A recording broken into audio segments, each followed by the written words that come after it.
이번 시간에는 김중미 작가의 꿈을 지키는 카메라를 읽고 김승욱 선생님과 함께 이야기 나누어 보려고 합니다.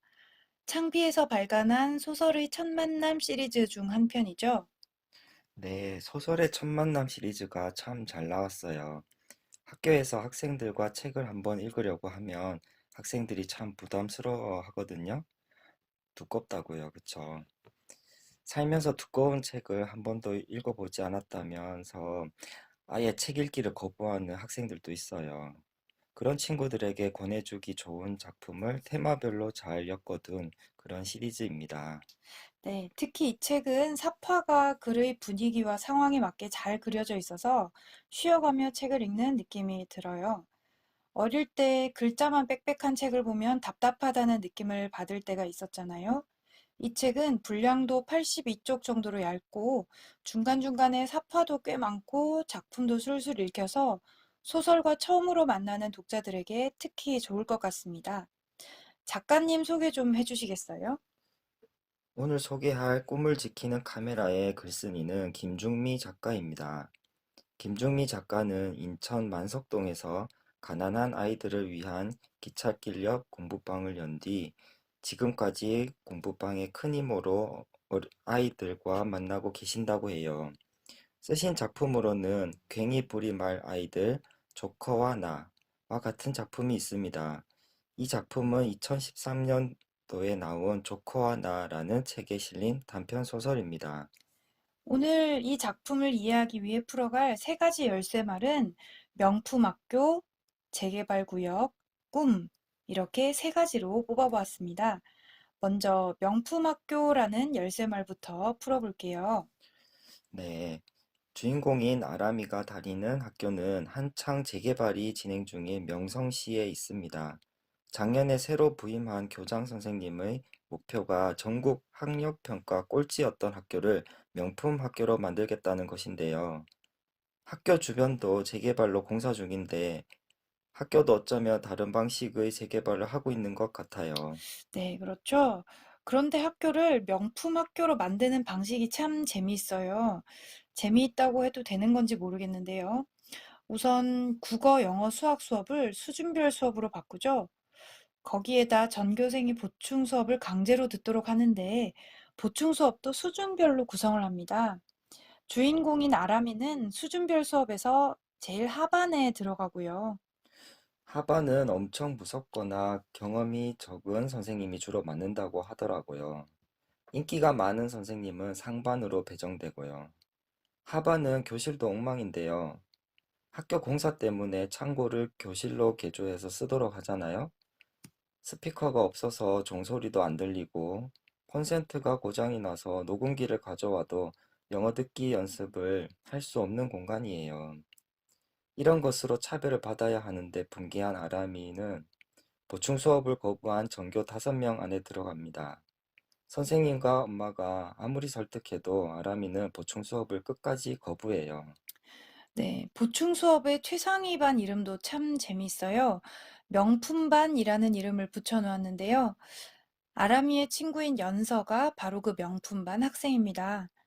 연서의 어머니는 연서가 명품반에 들어간 걸 무척 자랑스러워 하시는데요.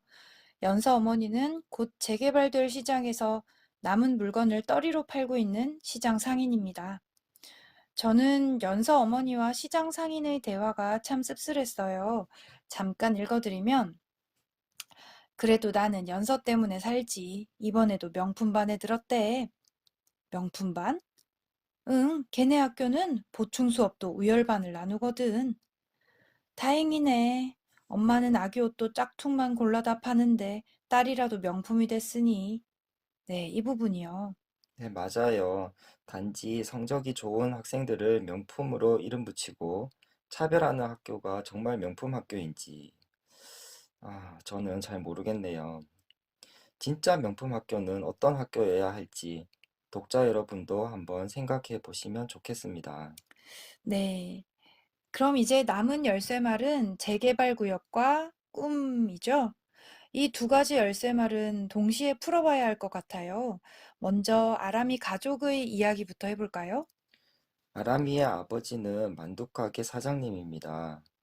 할아버지 때부터 시작된 만두가게의 가업을 잇는 게 아람이 아버지와 아람이의 꿈인데요. 그런데 시장이 있는 이 지역을 뉴타운으로 개발한다는 계획이 발표되면서 아람이 아버지와 아람이 꿈은 무너질 위기에 처합니다. 특히 재개발 때문에 시장을 철거하려는 용역과 시장 상인들이 큰 싸움이 나게 되는데 그 일로 아람이 아버지가 구속되고 말아요. 이런 갈등이 일어날 때마다 시장 상인들만 연행이 되는 게 참 안타깝고 말이죠. 그러게 말입니다. 아람이는 아버지가 구속되었던 그 사건이 있던 날, 자기가 갖고 있던 아버지의 카메라로 당시 상황을 찍어두는데요. 답답한 마음에 그걸 블로그에 올려둬요. 아무도 볼 것 같지 않다고 생각했는데, 비슷한 상황에 있는 한 독자가 블로그에 댓글을 달아주잖아요. 그걸 계기로 아람이는 하루아침에 삶의 터전을 잃게 된 시장 상인들의 모습을 찍어서 그걸 블로그에 수시로 올립니다. 저는 아람이의 이 말이 참 공감이 되었어요. 잠깐 읽어 드릴게요. 명품 도시 때문에 밀려나는 사람들은 우리만이 아니었다. 그때부터 나는 아버지의 낡은 카메라로 굴착기에 부서지는 50년 된 시장 건물들과 하루아침에 삶의 터전을 잃게 된 시장 사람들의 모습을 찍어 블로그에 올렸다. 그리고 신문 기사에 단 한 줄도 실리지 않는 억울한 일들을 블로그에 기록했다는 말이요. 왜 소외된 이웃들의 이야기는 기사화되거나 뉴스거리가 되지 않는 건지 저는 늘 궁금했었는데요. 그럼 아람이가 말하는 그 억울한 일은 도대체 무엇인가요? 네, 시장 상인들이 붙여둔 플래카드 문구를 읽어보시면 알 수 있습니다. 임대 상인 주기는 뉴타운 반대. 누구를 위한 명품 도시냐? 서민 주기는 명품 도시 집어치워라. 가 그것인데요. 이 문구들이 재개발 구역의 임대 상인들 문제를 대변해 주는 것 같습니다. 시장이 있던 지역이 재개발되면 정작 시장을 지키던 임대 상인 대부분은 삶의 터전을 잃고 떠나야 합니다. 권리금도 받지 못하고요. 뉴타운의 상가도 분양받지 못하도록 해두었다고 하죠. 가족을 먹여 살리던 일터를 잃을 수밖에 없는 상인들의 마음을 상상해 보면 일터를 지키기 위해 상가 옥상으로 올라가서 끝까지 시위를 할 수밖에 없었던 절박한 마음이 너무나 절실하게 이해됩니다. 네, 아마 소설을 읽으면서 용산 참사를 떠올리는 독자분들도 참 많으실 것 같아요. 네, 맞습니다. 너무나 안타까운 사건이었죠. 다시는 없어야 할 사건이기도 하고요. 아라미의 말 중에 이런 부분이 있어요. 재개발은 우리 가족의 평범한 행복을 빼앗아갔다. 교사가 되고 싶다던 언니의 꿈이 정치가로 바뀌고 죽을 때까지 만둣집을 할 거라던 할아버지의 꿈도 깨졌다. 100년 전통의 만둣집을 이어가자고 약속했던 아버지와 내 꿈도 유아용품 가게를 하며 세 식구가 오순도순 살겠다던 연선의 꿈도 모두 깨졌다.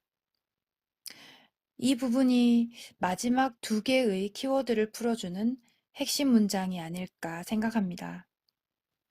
마지막 장면을 보면 최후의 수단으로 임시 상가를 마련해 줄 때까지 상가 옥상에서 내려오지 않겠다며 올라간 연서 엄마와 시장 상인들의 모습이 나옵니다.